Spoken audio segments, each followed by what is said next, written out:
Graça e paz, igreja do avivamento. Amém!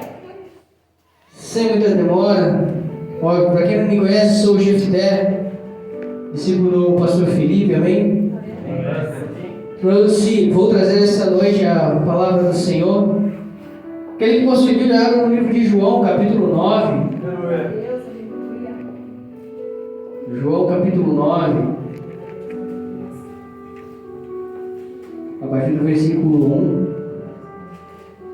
Aí eles precisam contar pra gente onde é que é essa pizza de 10 reais. Faz tempo. Verdade, faz tempo. João capítulo 9, a partir do versículo 1. Aqueles que acharam digam, eu sou 12. Eu sou 12. Aquele que não achou que espere por mim. Amém? A gente vai esperar. Amém? João, capítulo 9, a partir do versículo 1, e diz assim: o título é Jesus como um cego de nascença. Após Jesus viu um cego de nascença, seus discípulos lhe perguntaram: mestre, quem pecou, este homem ou seus pais, para que ele nascesse cego? Disse Jesus: nem ele nem seus pais pecaram, mas isto aconteceu para que a obra de Deus se manifestasse na vida dele. Enquanto é dia, precisamos realizar a obra daquele que me enviou. A noite se aproxima quando ninguém pode trabalhar. Enquanto estou no mundo, sou a luz do mundo. Tendo dito isso, cuspiu no chão, misturou terra com saliva e aplicou-a aos olhos do homem. Então lhe disse: vá lavar-se no tanque de Siloé, que significa enviado. O homem foi, lavou-se e voltou vendo. Seus vizinhos e os que anteriormente o tinham visto mendigando perguntaram: não é este o mesmo homem que costumava ficar sentado mendigando? Alguns afirmavam que era ele. Outros diziam: não, apenas se parece com ele. Mas ele próprio insistia: sou eu mesmo. Então, como foram abertos os seus olhos? Interrogaram-no eles. Ele respondeu: o homem chamado Jesus misturou terra com saliva, colocou-a nos meus olhos e me disse que fosse lavar-me em Siloé. Fui, lavei-me e agora vejo. Eles lhe perguntaram: onde está esse homem? Não sei, disse ele. Amém? Pode tomar o seu assento. Feche seus olhos, mas não seu coração, e vamos orar ao Senhor. Ó Deus, nessa noite nós somos abençoados porque temos um ambiente, um local próprio para poder adorar o Senhor em unidade. Pai, te agradecemos pelas ofertas levantadas, pela palavra, ó Deus Santo, que foi trazida nessa noite pela irmã Iris, meu Deus. Obrigado, meu Deus, pela vida de cada um, ó Deus Santo, que faz parte deste ministério. E que neste momento eu não possa atrapalhar o que o Teu Espírito Santo vai trazer à Tua igreja nesta noite, meu Deus. Que os nossos ouvidos, mente, olhos e coração estejam abertos para receber a Tua palavra, porque o Senhor é bom. Meu Deus, muito obrigado por este momento e que Tua palavra continue sendo pregada até a consumação do século, em nome de Jesus. Amém e amém. O tema que eu coloquei nessa palavra foi a visão de Jesus para o céu. Aí ela falou algo. O mal do crente é muitas vezes a gente olhar para algo que aconteceu na Bíblia e querer que Deus ele replique do mesmo modo para a nossa vida. Às vezes a gente olha para uma situação que Deus ele curou, que Deus ele fez de uma maneira, e Deus ele não vai fazer aquilo. Deus ele não vai fazer do modo como a gente espera. Estava falando ali com o pastor Adriano. Se a gente está esperando que vai acontecer do jeito que a gente quer, não é uma provisão de Deus.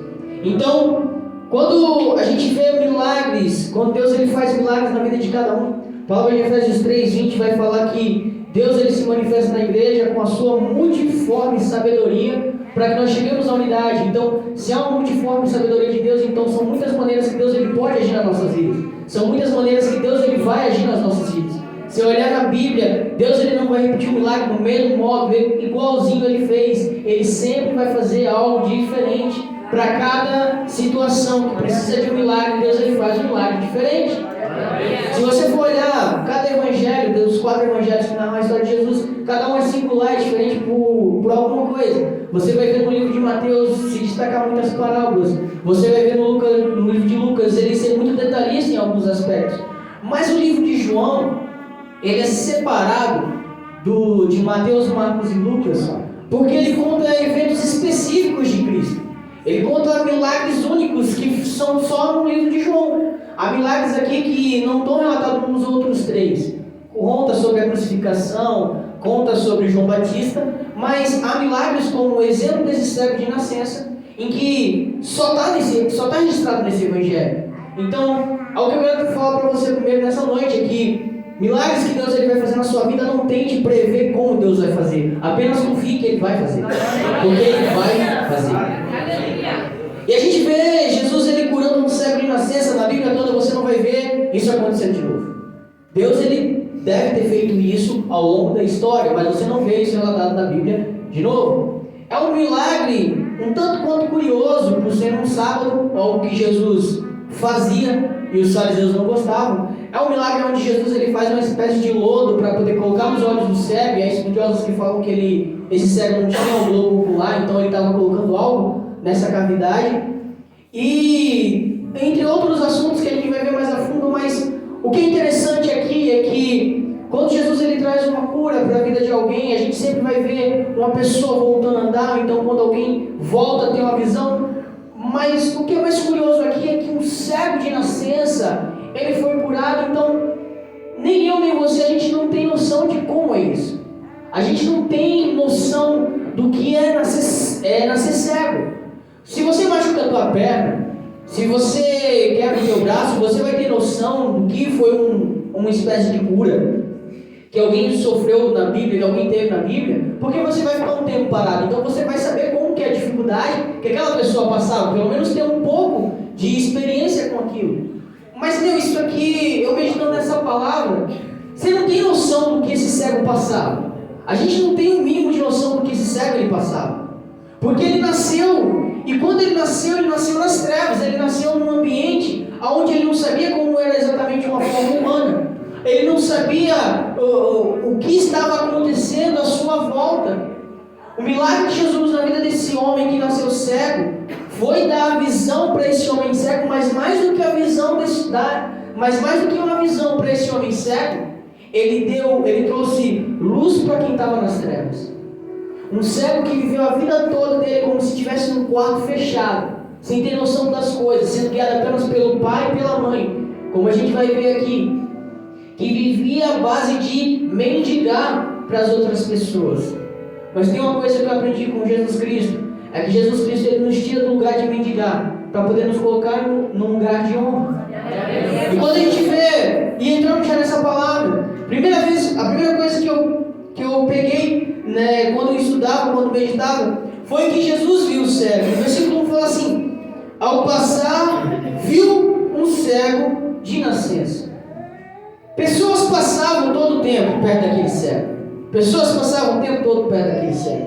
Pessoas jogavam uma moeda para aquele cego. Pessoas jogavam 2 moedas, 3 moedas para aquele cego. Mas o interessante, e que me chama a atenção aqui, passando Jesus, ele viu um cego de nascença. Jesus, no seu dia a dia, ou andando pelo lugar onde ele estava, ele vê o cego e ele para. E você vai ver poucas ocasiões que Jesus ele faz isso. São muito raras as situações em que Jesus vai parar e olhar para alguém para poder falar algo para aquela pessoa. Você vai ver os casos mais específicos, ele falando isso com os discípulos, ele falando isso com Zaqueu, ele falando com a mulher samaritana, casos específicos em que Jesus vai até essa pessoa. E esse cego de nascença, essa narrativa que a gente vê que Jesus ele olha para o cego, ela mostra que não somos nós que olhamos ou buscamos a Cristo, mas primeiramente é Ele que passa e nos vê. Primeiramente é Ele que, ao andar na sua caminhada, Ele para e olha para você. Sabe, muitas pessoas passaram por aquele cego, mas não viram aquele cego naquele dia. Mas quando Jesus passa, Ele para poder olhar aquele cego. Sabe, pessoas elas passam por nós o tempo todo. Pessoas vêm e vão o tempo todo. Mas somente Jesus olha para as nossas vidas. Sabe por quê? Eu e você só conhecemos a Cristo porque pessoas passaram por nós todos os dias. Mas Jesus Cristo olhou para nós um dia. Quando a gente vê Jesus ele chamando discípulos, quando nós vemos Jesus afetando curas desse jeito, é porque Jesus estava mostrando: eu não só passo por você, mas eu também olho para você. Porque o olhar, o bispo até falou numa ministração uma vez, quem é que gosta de quando você é deixado de lado, que você vai falar com a pessoa te dá as costas? Eu falei: meu Deus, mas dá uma raiva. Por quê? Porque aquela pessoa está desprezando você. Porque aquela pessoa não está querendo parar para ouvir você. Você seria a mesma coisa que nada, porque se você está falando, a pessoa vira as costas para você e segue o rumo dela, ela está falando, você não existe. E eu aprendi com um pastor, não me recordo o nome, mas uma frase que falou muito ao meu espírito, que quando Jesus nos vê, nós deixamos a dependência de sermos notados por outras pessoas. Às vezes a gente quer ser notado por tantas pessoas, sendo que só um é necessário para nos ver. E o que aquele cego ele era visto por tantas pessoas, ou então pessoas só passavam por eles, mas ele só precisava ser notado por um, e aquele um notou ele naquele dia. Sabe, tem dias em que parece que Jesus ele passa despercebido por nós, mas eu vou falar para você, ele está vendo você. E vai ter dias em que ele não só vai ver você, mas ele vai dirigir a palavra a você. E a segunda coisa que eu tenho para falar para você é que Deus tem uma obra para ser feita na sua vida. Sabe? Aqui a gente olha, né? O Jesus ele para e olha para o cego. Aí o curioso, foi Jesus que viu o cego, e depois que Jesus ele viu o cego, os discípulos olham para o cego também. Então, Jesus está andando com os 12, Jesus para, olha para o cego, os 12 param assim, vê para onde Jesus está olhando e repara o cego. Mas, o problema, muitas das vezes, é que o olhar do discípulo está errado. Porque Jesus, ele olha para o cego e ele vê uma oportunidade para manifestar a obra de Deus. Mas o discípulo, ele olha e vê um pecador que está sendo castigado por Deus. Então o discípulo muitas das vezes ele vai olhar para alguém por causa da sua destruição, porque aquela pessoa está destruída, e vai olhar com um olhar de castigo. Então os discípulos olham para ele e falam: mestre, esse daí foi porque ele pecou, né? Ele ou os pais dele, porque eles pegavam uma passagem de Levítico que falava: olha, por causa dos pais, o pecado dos pais, até a terceira, quarta geração vai ser amaldiçoado, vai ser castigado. Só que Jesus ele já tinha uma obra para ser feita naquele cego, porque deixa eu falar para você, são justamente as tuas imperfeições que vão levar Jesus até a sua vida. São justamente as nossas deficiências que nos levam a Cristo Jesus. Se você é perfeito, você não precisa de Cristo. Então, justamente a nossa deficiência que nos coloca aos pés de Jesus. Não precisaria Jesus vir para a terra se nós não fôssemos deficientes em algo na nossa vida. Então, às vezes o nosso olhar como igreja e às vezes o nosso olhar como discípulo é um olhar errado. Porque às vezes a gente olha para alguém e pensa: essa pessoa está totalmente destruída. Às vezes a gente olha para alguém com um peso diferente. E eu fui muito ministrado esses dias em Êxodo 19, versículo 25, que fala: olha, não usa medidas, não usa pesos desonestos, tanto para medidas como para quantidade, porque o maior problema que nós temos como cristãos, às vezes quando a gente coloca o olhar natural, a gente vai olhar para uma pessoa que enlouqueceu, ou então que, vou usar essa gíria, tá lelé da cabeça. E às vezes a gente olha para uma pessoa e olha para uma pessoa que simplesmente não tem uma religião, ou então que é o nosso amigo, e coloca aquela pessoa com um peso menor e fala: olha, ele tem mais chance de ser salvo do que aquele. Porque para o nosso olhar está mais cabível dentro do nosso mundo do que no de Cristo. Mas se a gente anda com Cristo, a gente entende que a gente está andando com Ele. Então a visão dele vem para a gente. Porque Jesus ele olhou para aquele cego, observando a oportunidade para poder fazer uma obra na vida dele. E ele já corrige os discípulos. Sabe, naquele momento, a gente vê que Jesus olhando uma oportunidade, uma deficiência para ele poder manifestar a obra do Pai. E é ali exatamente o momento em que um perdido ele encontra o caminho. É onde alguém deficiente ele encontra aquele que cura a sua deficiência. E não é simplesmente uma ajuda que Jesus ele dá na nossa vida. Às vezes a gente coloca Jesus e apresenta Jesus para uma pessoa como um solucionador de problemas. Deixa eu falar para você, a gente tem que apresentar Jesus como aquele que é o autor e consumador da nossa fé. Porque Jesus não é aquele que quando você está no fundo do poço, ele joga uma corda para poder puxar você. Ele desce no poço, pega você e leva você de volta. Esse é o Jesus que a gente serve. E essa é a obra que ele faz nas nossas vidas.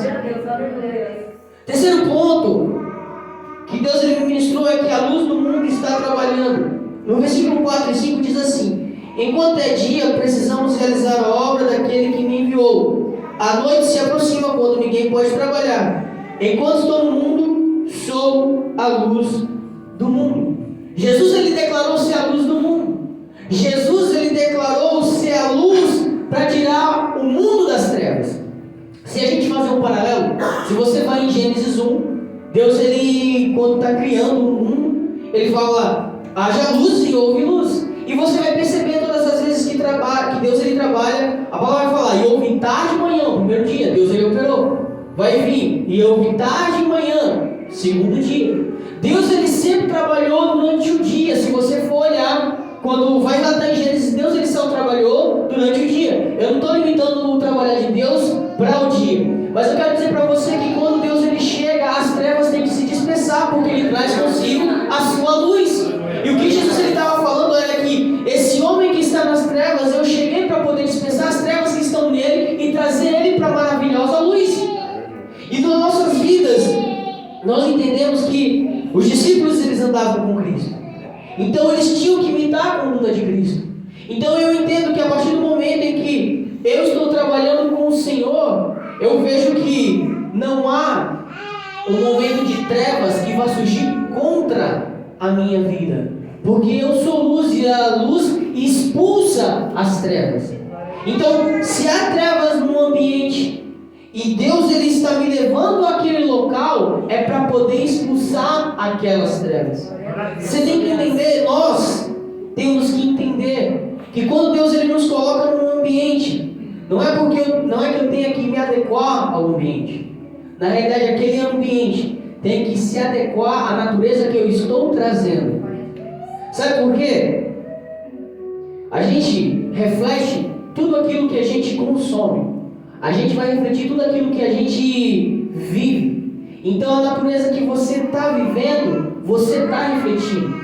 Se a natureza da tua carne ela está dominando sua vida, você vai refletir isso na sua vida. Mas se a natureza de Cristo está dominando o seu ser, está guiando você, então ela vai refletir na sua vida. Aprendi com o pastor Bill Johnson a respeito disso, que você sempre vai refletir a natureza que você sempre vai mais alimentar. Então, se você acreditar na palavra do céu, você sempre vai refletir a natureza do céu. Mas, se você por algum momento começa a viver pelas circunstâncias terrenas, você vai refletir uma natureza terrena. Você vai refletir uma pessoa que vive para os prazeres deste mundo. E Jesus estava falando que ele era a luz do mundo. Agora, deixa eu falar para você. Eu sinto sempre muitos pregadores, porque eu gosto de aprender com pessoas que marcaram seus tempos como discípulos de Jesus. E esse pregador, para mim, ele é um grande referencial. E ele, falando a respeito da luz, me trouxe a memória a respeito disso. Cristo, ele é a luz para o mundo. Mas deixa eu falar para você. A Bíblia é a luz da igreja. E a igreja vai ser luz para o mundo.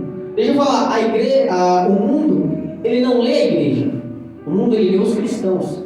Então a luz que você absorve do Senhor e a luz que você absorve da palavra de Deus, você vai transmitir ela para o mundo. Porque o mundo não vai conseguir reconhecer a luz da palavra, mas a luz que emana de você, eles vão conseguir reconhecer que é de Jesus Cristo.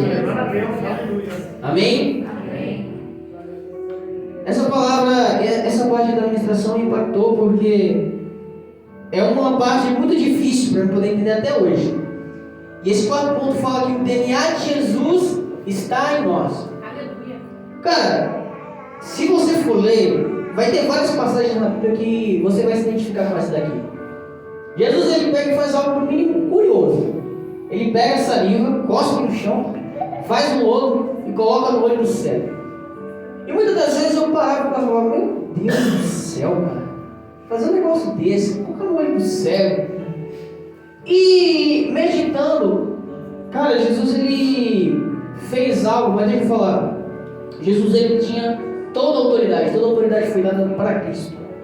Mas mais do que isso, Deus ele começou a falar no meu coração que Jesus ele cospe no chão e a saliva de Cristo que percorria os seus lábios, em que emanava a palavra de Deus, a saliva de Cristo, ela quando encontra com barro e aquele homem ele não tem o globo ocular, ele começa a trazer o DNA dele, misturar no barro que é o nosso DNA para poder colocar a visão dele em nós. Então deixa eu falar para você, quando Jesus Cristo ele cura a tua deficiência, quando Jesus Cristo ele cura, não só quando ele nos liberta do pecado, mas quando ele cura as nossas deficiências, ele supre as nossas deficiências com o seu DNA.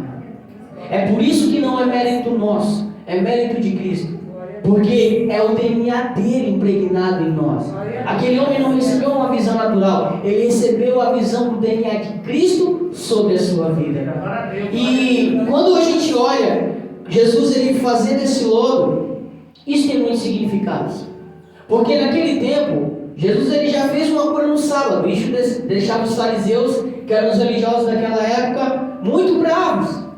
Mas mais do que isso, Jesus ele cospe no chão, e quando ele cospe no chão, naquele tempo, ainda hoje, para os gregos, um sinal de boa sorte era cuspir no chão. Então os religiosos olhavam, nossa, ele está trabalhando no sábado, ele está fazendo cura no sábado, ele está fazendo um sinal grego de boa sorte, e Jesus ele fez lodo, e fazer lodo era proibido de ser feito no sábado. Então quando Jesus ele vai fazendo aquilo, ele vai quebrando os protocolos da religiosidade, porque os fariseus pensavam, se esse cego de nascença tem que ser curado, ele tem que ser curado numa segunda, numa terça, numa quarta, numa quinta, numa sexta, no domingo, mas no sábado não.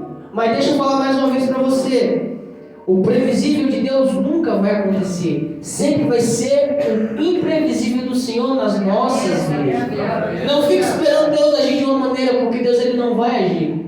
Cara, quando Deus ele coloca o DNA dele em nós, não depende do jeito que a gente quer, no dia que a gente quer, no momento que a gente quer, porque o DNA dele, quando ele coloca em nós, vai ser quando menos a gente espera. Vai ser no momento que a gente menos pensa que isso possa acontecer, vai acontecer. Eu lembro de um dia, antes do início, na verdade, pouco antes da pandemia não, já estava no meio da pandemia, uma ministração que o Walter trouxe, acho que no final do ano de 2020. E curioso que eu lembro que eu estava num propósito durante aqueles dias, e eu fazendo aquele propósito com o Senhor, e foi um dia muito estressante na semana, nesse culto dessa terça-feira onde o Walter ministrou. Eu lembro que nessa terça-feira eu estava muito bravo. Eu estava fazendo um jejum e, cara, estava dando tudo tão errado. Eu falei, meu Deus, me perdoa, mas ó, deixa eu comer alguma coisa. Eu estou muito bravo, estou com a cabeça muito quente. Deixa eu comer pelo menos alguma coisa, para ver se passa um pouco o meu estresse. Eu fui lá, eu falei, ó Senhor, estou entregando aqui esse jejum nesse dia, vou comer. Naquele dia eu cheguei, estava muito estressado, só que depois eu cheguei, quando eu tomei banho em casa, eu vou para a igreja, eu vou para a casa do Senhor. E cara, naquele dia foi um dia tão tremendo, eu acho que alguns aqui vão lembrar, um dia que o outro me ministrou lá em cima, no templo lá em cima. Foi um culto poderoso, um culto tremendo que foi. Eu vou falar para você, foi naquele dia que Deus ele me transbordou de um jeito que poucas vezes na minha vida eu lembro de acontecer isso na minha vida. E foi no dia que eu menos esperava, no dia que eu menos pensei que podia acontecer, Deus ele fez. Então deixa eu falar para você, cara, vai ser quando você menos esperar que Deus ele vai fazer algo na sua vida. Sabe quanto tempo esse cego estava assim, quanto tempo ele já tinha nascido, quanto tempo ele tinha de vida que ele estava desse jeito? E foi no dia que ele não fazia ideia, foi no dia que ele pensou que ia ser como qualquer outro, que Jesus chegou e operou algo na vida dele. Deixa eu falar para você, mais uma vez, vai ser no dia que você vai pensar que vai ser como qualquer outro, que Deus ele vai fazer algo através de você e para a sua vida. Mas um ponto onde o Senhor ministrou foi que Jesus deu ordem para o cego. Jesus ele cospe no chão, ele faz o lodo e coloca no olho do cego e fala, olha, vai para o tanque de Siloé e lava-se lá. Você não precisa lavar o seu rosto, tirar isso aí que eu coloquei em você, vai lavar o rosto. E Jesus ele deu uma ordem para o cego. E o milagre não estava em Jesus cuspir no chão. Jesus ele colocou o seu DNA ali, mas olha, Ele cuspiu no chão e colocou no olho do cego. O milagre não estava em se lavar no tanque de Siloé. Um tanque conhecido lá pelo rei Ezequias, fazia muito tempo. Mas o milagre estava em obedecer a ordem de Jesus que foi dada. Sabe, às vezes a gente conta muito para o milagre acontecer, mas na realidade é só precisar receber, é só acatar uma ordem que Jesus ele nos dá. É só acatar uma ordem que o Senhor nos entregou. Sabe, a gente olha grandes milagres que aconteceram na palavra de Deus, que a gente vê que está registrado aqui. Sabe por quê? Porque eles obedeceram. Porque uma ordem foi dada, uma ordem foi liberada e eles simplesmente obedeceram. Eu digo isso porque quando eu recebi essa oportunidade de ministrar, eu tinha no mercado para poder comprar as coisas lá para casa. Eu fui comprar algo para mim, aí Deus falou, não, você não vai comer isso até amanhã, depois do culto. Eu falei, uai mãe, é uma coisa simples. Ele falou, então é uma coisa simples que eu estou te pedindo. Espera até terminar o culto para poder você fazer isso. Irmãos, deixa eu falar para você, mais do que sacrificar, como está em 1 Samuel, é você obedecer ao Senhor.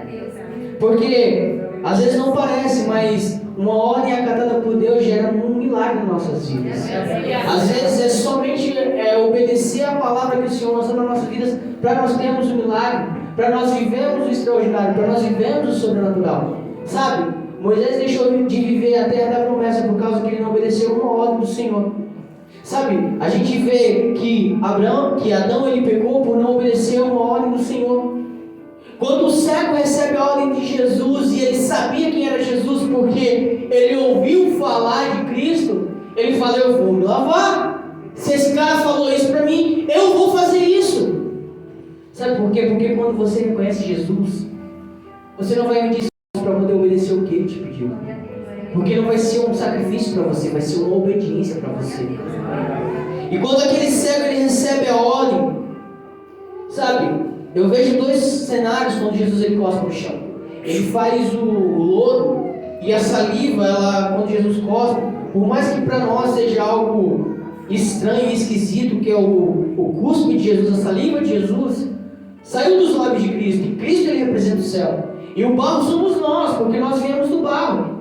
E quando ele pede para esse discípulo, que futuramente se tornaria discípulo, para esse cego lavar os seus olhos, ele estava falando, olha, tira o barro que ficou no seu olho, tira a imundícia que possa ter ficado no seu olho. Se você quer viver e experimentar, e se você quer receber a visão que eu tenho, tira a imundícia que possa estar em você. Ele mandou e deu uma ordem para o cego vai até esse tanque e começa a se lavar. E eu vejo muito aqui um contexto parecido com Naamã. Sabe, a ordem quando o Senhor ele dá as nossas vidas, isso não estava nem dentro do contexto que eu ia falar, só falava sobre a ordem de Jesus, mas quando o Senhor ele nos entrega uma ordem, eu não sei para quem é aqui, mas se o Senhor está dando uma ordem para você, Ele está dando uma ordem para você porque Ele quer que você viva um milagre. Ele já deu uma ordem para você poder viver o milagre. Você só precisa obedecer a ordem para poder você viver o milagre. Saul ele queria sacrificar muito para o Senhor, sendo que o Senhor só queria que ele obedecesse a ordem. Jesus ele deu essa ordem para o cego e ele sabia que aquele cego ia fazer. Porque quando você reconhece a Cristo, você vai obedecer a Ele de todo o seu coração. E mais um ponto que o Senhor ministrou ao meu coração foi: testemunhe sobre Jesus. O mais incrível que você vai ver no Evangelho de João é que aqueles que viveram um milagre com Cristo, eles viraram evangelistas naquele tempo. Você vai ver a mulher samaritana, você vai ver esse cego, você vai ver que quando tem o episódio da morte e ressurreição de Lázaro, Jesus ele ganhou muito mais seguidores através da morte de Lázaro do que ele já tinha antes disso acontecer. Porque foi um milagre testemunhado. Então, aquele cego, quando ele é curado do milagre, ele fala: olha, eu estou vendo, eu estou vendo, eu estou reconhecendo você, eu estou reconhecendo o que é uma pessoa, eu estou reconhecendo o que é um móvel, eu estou reconhecendo o que é um tanque, eu estou reconhecendo o que é aquele animal que está voando no céu. Então, quando ele começa a reconhecer as coisas pelo milagre que ele viveu, ele começa a testemunhar Jesus. Ele começa a falar de Jesus. Ele olha para as situações, para as pessoas você não era o cego? Eu era o cego. Sabe, as pessoas vão olhar para você e vão falar, mas você não era fulano. Eu era. Porque para minha deficiência, Jesus olhou e curou ela. E hoje eu sou uma nova criatura. Ele era cego antes de encontrar Cristo. Ele passou a ser uma pessoa com visão depois de Cristo. Porque quando Jesus encontra alguém, ele transforma de velha criatura para uma nova criatura. E tudo que era passado, tudo que era antigo, fica para trás. E tudo se faz novo. Ele testemunhou de Jesus. E me admira muito a ousadia desse homem. Porque quando ele chega na sinagoga e os fariseus começam a falar: você está testemunhando desse cara, você tem que parar de falar dele. Você era cego? Eu era. E como você está olhando? Não sei. Eu sei que ele me curou. E ele manda chamar os pais daquele rapaz. O rapaz, eles chegam falando: esse é o filho de vocês? Ele era.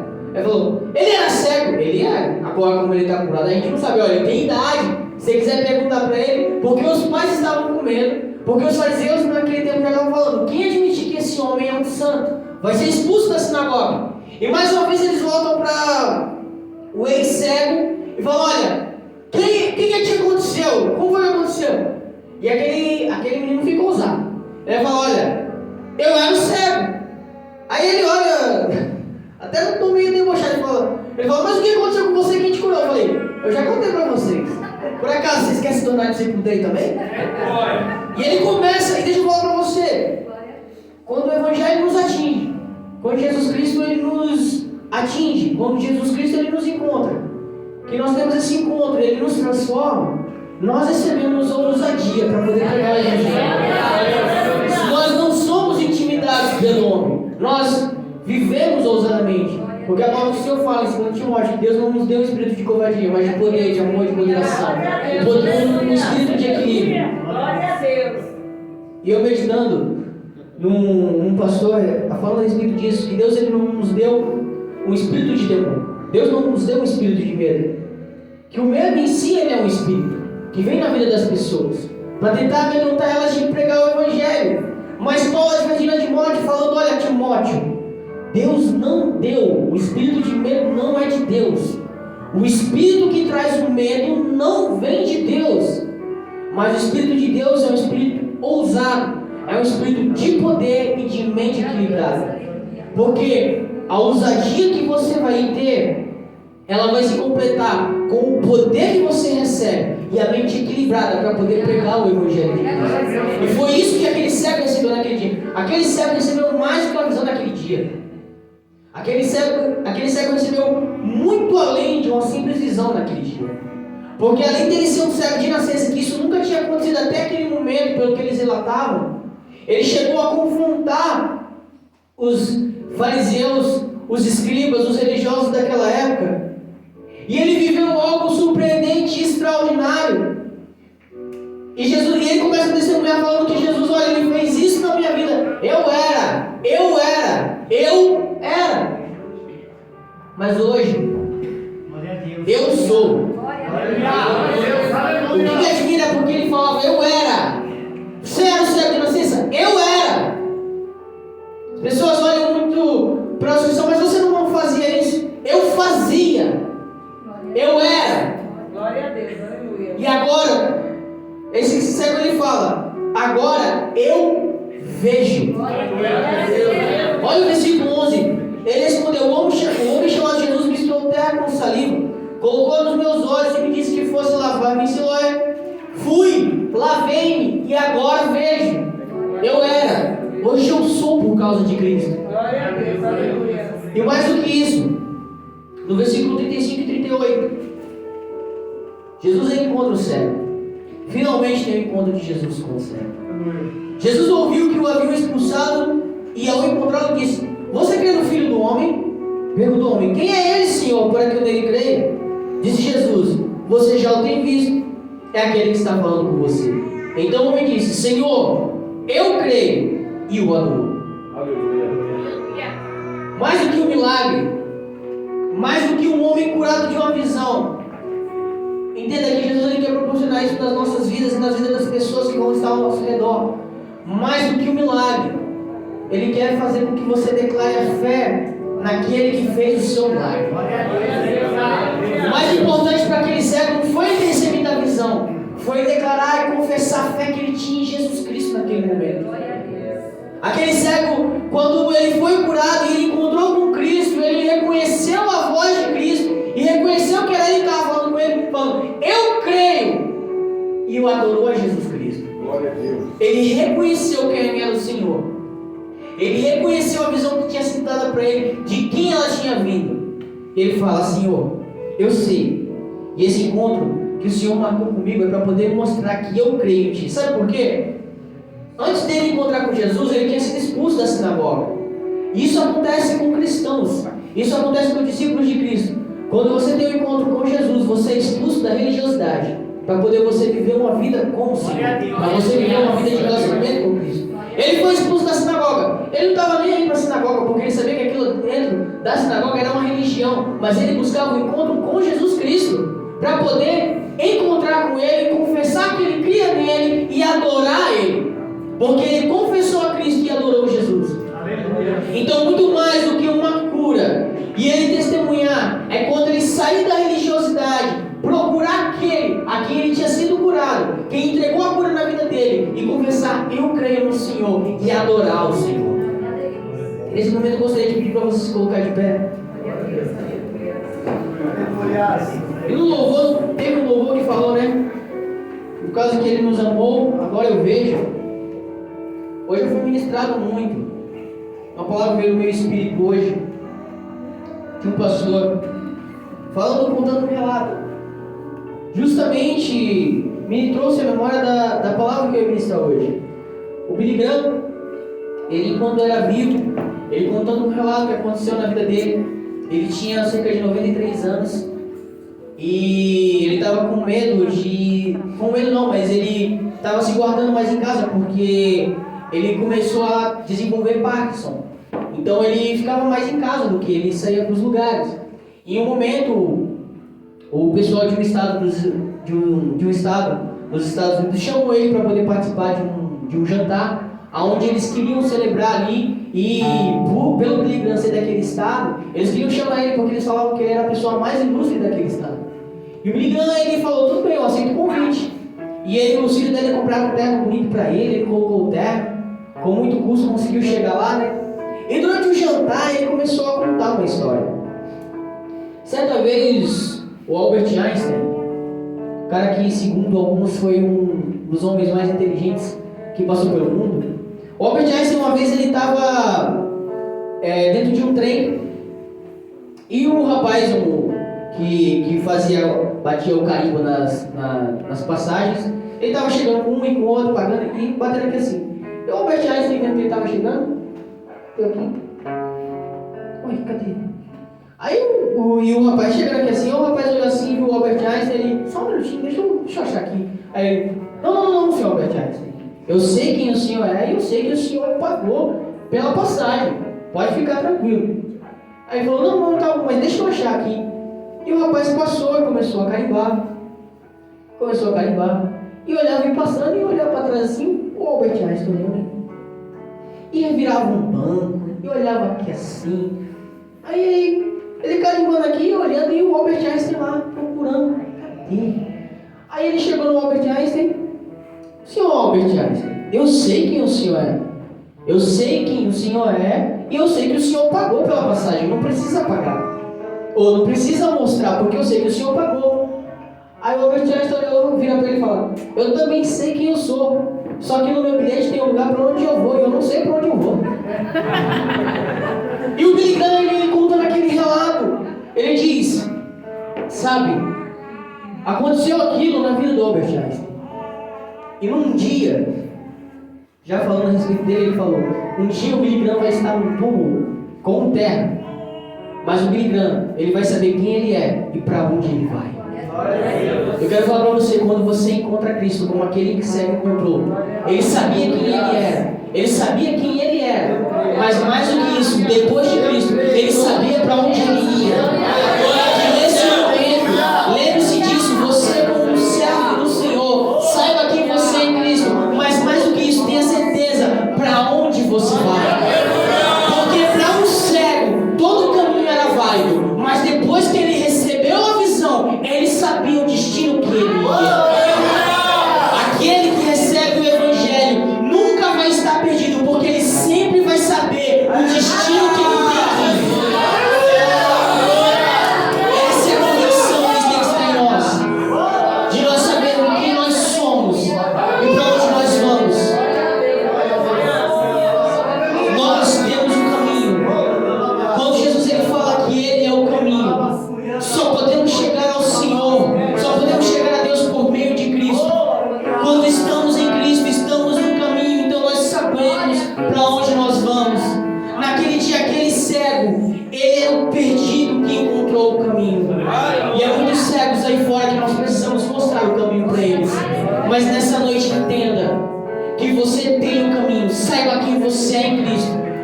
cego naquele dia. Ele já não era Senhor, mas agora ele via, Senhor.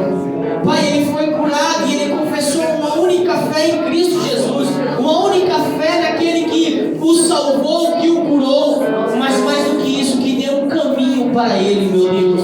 Que o Senhor sempre nos lembre o caminho que nós seguimos, que é Cristo Jesus, a única verdade a qual nós seguimos, meu Pai. Que nunca nos falte a ousadia de poder pegar a Tua palavra, meu Deus. Pai, de termos o olhar de Cristo, de olhar algo destruído e vemos a oportunidade de construirmos algo no Senhor, meu Deus. E que, assim como aconteceu com o cego que recebeu uma visão, meu Deus,